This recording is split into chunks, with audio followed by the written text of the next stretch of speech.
In this module, we're going to look at the most onerous obligation you have under the consumer protection regulations.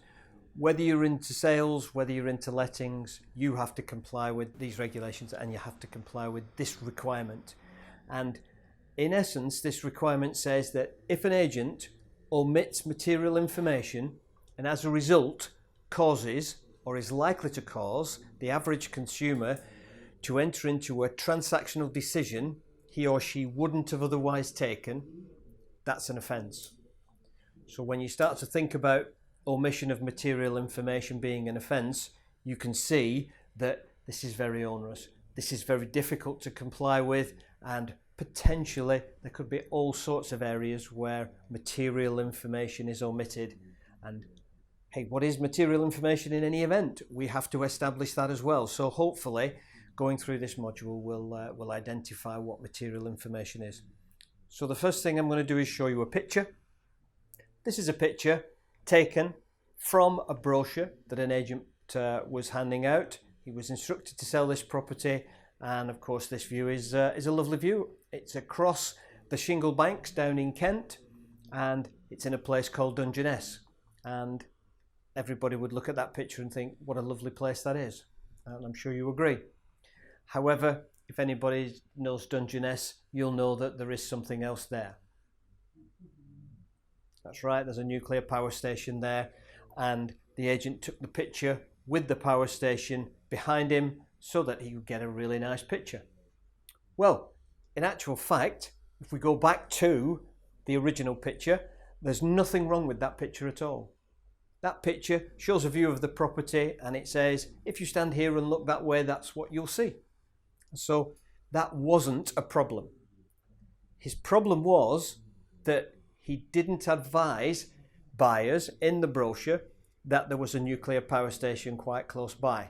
If I go back to what the regulations say, it says that agents mustn't omit material information. It doesn't say that you have to show photographs that show detrimental bits of information. It says don't omit material information, so you can do it in the text, show the nice pictures of the property, which is what you want to do. The next thing we have to look at is actually what is a transactional decision, because it isn't simply buying a property. It can be lots of things. It can be viewing a property. The courts have decided that any action that a buyer takes in relation to a property will be a transactional decision. Viewing, putting an offer forward, applying for a mortgage, instructing a surveyor, instructing solicitors, actually buying a property. These are all material transactional decisions, and so in our case of a brochure not showing the full information about the location of the property, a buyer viewed the property and wasn't happy. That's an offence under the regulations, and the agent had to consider what action they were going to take. Just to illustrate the point, there is a prosecution that was taken against an agent by a local authority where the agent didn't disclose that there was a historic mine shaft in the garden of this property. Now, in the area that they were selling, mine shafts were fairly common, and unfortunately you can't get a mortgage if there is a historic mine shaft in the garden. So the agent knew about it but didn't disclose it. Trading Standards received a complaint, they prosecuted the agent, and the agent was fined £3,500 and had to pay £5,000 in costs. So therefore, this illustrates the situation that you have to be very clear about the information that you provide, and if you don't disclose material information, you risk this prosecution. So how should you deal with things? Well, you obviously visit the property, so you'll be able to see lots of situations around the property. You'll see what's in close proximity to the property, etc.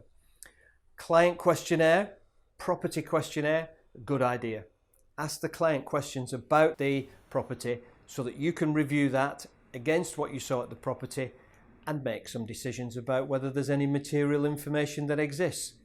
And if you have material information, then you have to take some action. But what sort of action do you need to take? The regulations and the guidance don't tell you how to disclose, So now you've decided you've got some material information, you can choose how you disclose it. Of course, putting a bullet point on the brochure is a great way of doing it, but it's not very good from a marketing perspective, is it?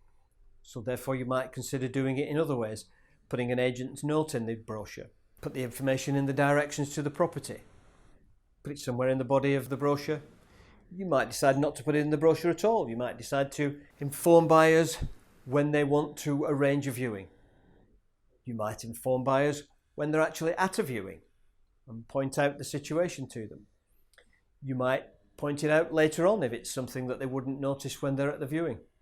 But remember, the later you provide the information, the bigger the risks. So decide on a route you'll take to disclose the material information. Make notes about what you're going to do.